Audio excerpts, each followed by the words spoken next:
नमस्कार विद्यार्थी मित्रांनो, टीईटी 2025 चा निकाल लागला. ह्या निकालामध्ये कॅटेगरीच्या उमेदवारांना 82 मार्क असून सुद्धा अपात्र दाखवण्यात येत आहे. याच्या पाठीमागचा रिझल्ट आपण जर बघितला तर 2022 ला जी एक्झाम झाली होती किंवा तत्पूर्वी पण ज्या टीईटी एक्झाम झाल्या, ज्यांना 82 मार्क होते त्या विद्यार्थ्यांना कॅटेगरीमधून पात्र ठरवण्यात आलं होतं.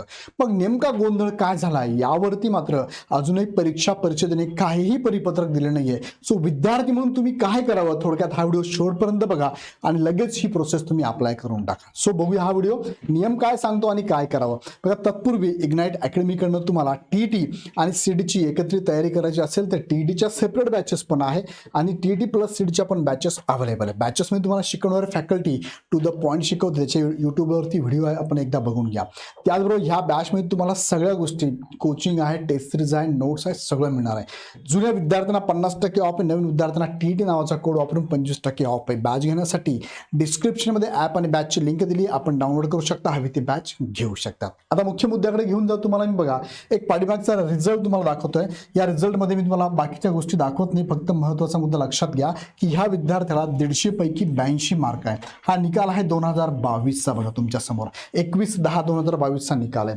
82 मार्क पडले 150 पैकी 55%च्या अगेन्स्ट, तर ह्या विद्यार्थ्याला पात्र ठरवण्यात आलेला आहे. हा निकाल 2022 चा आहे. मात्र 2025 चा आता जर निकाल आपण बघितला तर ह्या निकालामध्ये ज्या विद्यार्थ्यांना 82 मार्क पडले त्यांना मात्र इथे अपात्र ठरवण्यात आलेलं आहे. असं तुमच्यापैकी कोणी असेल तर मला कमेंटमध्ये नक्की कळवा आणि तुम्ही काय करता ते पण थोडक्यात तुम्हाला सांगतो. अशा विद्यार्थ्यांनी काय करायचं आहे, त्यांनी सांगितल्याप्रमाणे अंतरिम निकाल गुण पडताळणी या मार्कवरती क्लिक करायचं आहे. ह्या बीटवर गेल्यानंतर समोर तुमच्या ही विंडो ओपन होते. लक्षात घ्या, त्यांनी पण 21 तारीख ही लास्ट दिली आहे. 21 जानेवारी 2026 पर्यंत तुम्ही इथे आक्षेप नोंदवू शकतात असं त्यांनी परिपत्रक काढलेलं आहे. सो कुठून काढायचं आहे, कुठून आक्षेप नोंदवायचा आहे, तर इथे क्लिक केलं की तुमच्यावर ही विंडो ओपन होते. त्यात जरी त्यांनी सांगितलं अंतरिम निकाल गुण पडताळणी असं सांगितलेलं असेल तर तुम्ही इथे मेन्शन करू शकता. इथे जो मुद्दा आहे खालचा, इथे बघा तुम्हाला 150-250 कॅरेक्टरमध्ये द्यायचं आहे. आता दोन मुद्दे असतात इथे, लक्षात घेताना पहिला मुद्दा गुण पडताळणीचाच मुद्दा आहे.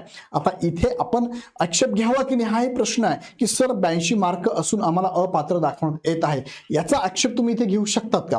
आता ज्या ज्या विद्यार्थ्यांच्या बाबतीत घडले त्यांनी मला असं वाटतं पर्सनली तुम्ही आक्षेप घ्यायला पाहिजे. इथे घेताना काय करा, इथे तुम्ही टाकताना बघा इथे काय टाकायचंय, तुम्ही एक मुद्दा, एक ड्राफ्ट तुम्हाला दिला आहे. हा ड्राफ्ट काय सांगतो बघा, मी कॅटेगरीमध्ये असून मला 82 मार्क पडलेले आहे, मागील टीईटी मध्ये 82 मार्कचे उमेदवार पात्र ठरत होते, तर मग या परीक्षेसाठी मला 82 मार्क असूनही आम्ही अपात्र कसे, आम्ही पेक्षा मी असं म्हणेल मी अपात्र कसे, कृपया याबाबत अवगत करावे, असं तुम्हाला इथे ड्राफ्ट टाकायचा आहे. आणि याच्यासाठी तुम्हाला 50 रुपये फी पण पे करावी लागणार आहे. सो आता खर्च तर येणारच आहे, 50 रुपये पे करून तुम्हाला इथे टाकायचं आहे आणि त्यांच्याकडे हे आक्षेप नोंदवायचा आहे. दुसरा मुद्दा, आक्षेप जर नोंदवायचा असेल तर कुठे नोंदवाल तुम्हाला, दुसरा मुद्दा मी तुम्हाला सांगतो. बघा, त्यामध्ये एक विद्यार्थी आहे, ज्या विद्यार्थ्याने हे ऑलरेडी मी स्वतः केलेलं आहे, 50 रुपये भरून हे करून टाकलेलं आहे, मी आक्षेप नोंदवलेला आहे. सो याबाबत अजून एक मुद्दा मी तुम्हाला क्लिअर करतो. तुम्हाला आक्षेप नोंदवायचा असेल तर अजून एक मुद्दा आहे, यातला पहिला आहे कॉन्टॅक्ट नंबर. बघा, ह्या कॉन्टॅक्ट नंबरवरती कॉल करून सुद्धा तुम्ही तुमचा आक्षेप नोंदवू शकतात.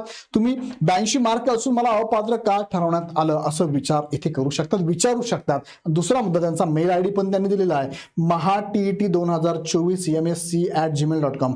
आता इथे 2024 दिलाय, हा 2025 करायचा आहे तुम्हाला. सो इथे सुद्धा तुम्ही इथे आक्षेप नोंदवू शकतात. आता विद्यार्थी मित्रांनो, तुम्हाला दोन्ही गोष्टी सांगितल्या. पहिले सांगितलं तुम्हाला तुमच्या टीईटीच्या महाटीईटीच्या वेबसाईटवरून तुम्ही आक्षेप नोंदवू शकता, कॉन्टॅक्ट करून तुम्ही आक्षेप नोंदवा. आणि तिसरा मुद्दा, त्यांना मेल करून आक्षेप नोंदवा. मेल करताना फक्त इथे 24/2024/2025 करून MSc ला तुम्ही ह्या वेबसाईटला तुम्ही हे नोंदवू शकता. सो तुमच्या बाबतीत असं घडलं असेल तुम्ही तर करा, पण तुमच्या सगळ्या मित्रांनाही शेअर करा, तुमच्या सगळ्या मित्रांनाही सांगा. आणि जास्तीत जास्त संख्येने जर हा आक्षेप नोंदवला तर यावरती लवकरच टीईटीकडनं नक्कीच काहीतरी परिपत्रक जारी होईल आणि कदाचित 82 मार्कांनाही विद्यार्थ्यांना पास असं करण्यात येणार आहे, क्वालिफाईड करण्यात येऊ शकतं. सो याबाबत तुम्हाला शंका असेल तर कमेंट बॉक्समध्ये टाका. तुम्हाला उत्तर काय मिळालं असेल ते पण कमेंटमध्ये टाका. व्हिडिओ आवडला तर लाईक करा, तुमच्या मित्रांना शेअर करा. पुन्हा व्हिडिओ आपण नेक्स्ट व्हिडिओमध्ये, तोपर्यंत खूप खूप धन्यवाद.